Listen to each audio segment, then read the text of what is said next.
सम्मेलन में प्रधानमंत्री नरेंद्र मोदी ने यूक्रेन युद्ध, कोरोना महामारी समेत कई मुद्दों पर अपनी बात रखी। उन्होंने यूक्रेन युद्ध को बातचीत के जरिए सुलझाने की अपील की। उन्होंने कहा कि दूसरे विश्व युद्ध के बाद शांति की राह पकड़ने की बारी अब हमारी है। इसके अलावा G20 के मंच पर पीएम मोदी ने पश्चिमी देशों को एनर्जी सप्लाई पर भी संदेश दिया।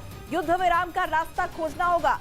कोरोना और युद्ध से दुनिया में जिस तरीके से तबाही मची है, उसे रोकने को लेकर क्या कदम उठाए जाने चाहिए, इसे लेकर प्रधानमंत्री नरेंद्र मोदी ने G20 समिट में अपनी बातचीत रखी है। यूक्रेन के मसले पर उन्होंने ये कहा कि शांति से इसका रास्ता निकालना होगा, युद्ध विराम का रास्ता हमें खोजना होगा, क्योंकि दूसरे विश्व युद्ध के बाद दुनिया को शांति के रास्ते पर आगे ले जाने की जिम्मेदारी, शांति की राह पकड़ने की जिम्मेदारी अब हमारी है। इसके अलावा एनर्जी सप्लाई पर भी चर्चा की गई, परमाणु ऊर्जा से जुड़े मुद्दों पर चर्चा की गई और इस पर उन्होंने संदेश भी दिया है। नीरज का रुख कर लूंगी। नीरज इस वक्त बाली में मौजूद है। नीरज, प्रधानमंत्री नरेंद्र मोदी क्या बोलेंगे, इस पर निगाहें टिकी हुई थी और बेहद अहम संदेश इस मंच के जरिए उन्होंने दिया है।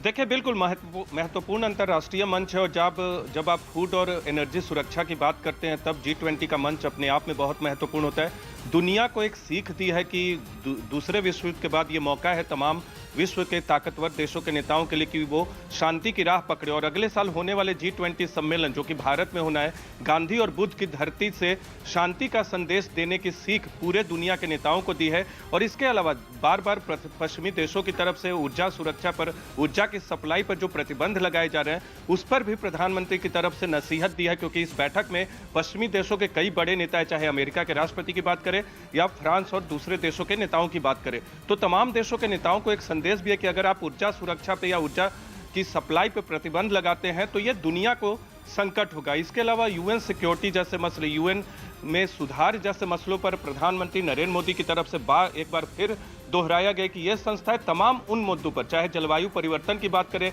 यूक्रेन युद्ध की बात करें, कोरोना महामारी की बात करें, इन मुद्दों पर इन चुनौतियों का समाधान करने में असफल रही हैं। तो ऐसे में तमाम देशों को सोचना चाहिए कि यूक्रेन युद्ध को बंद कैसे किया जाए और जो दूसरे मसले हैं, चाहे जलवायु परिवर्तन की बात करें, कोरोना महामारी की बात करें, ऊर्जा सुरक्षा की बात करें, फूड सिक्योरिटी की बात करें, इन तमाम मसलों पर दुनिया के देशों को एक साथ आगे बढ़ना होगा। तो प्रधानमंत्री की नसीहत और सीख है तमाम दुनिया के देश के ताकतवर नेताओं को कि अगर यूक्रेन पे आपको कुछ करना है तो उसके करने का वक्त आ गया है। तमाम नेताओं को एकजुट होकर आने वाले वक्त के लिए शांति की राह पकड़नी चाहिए।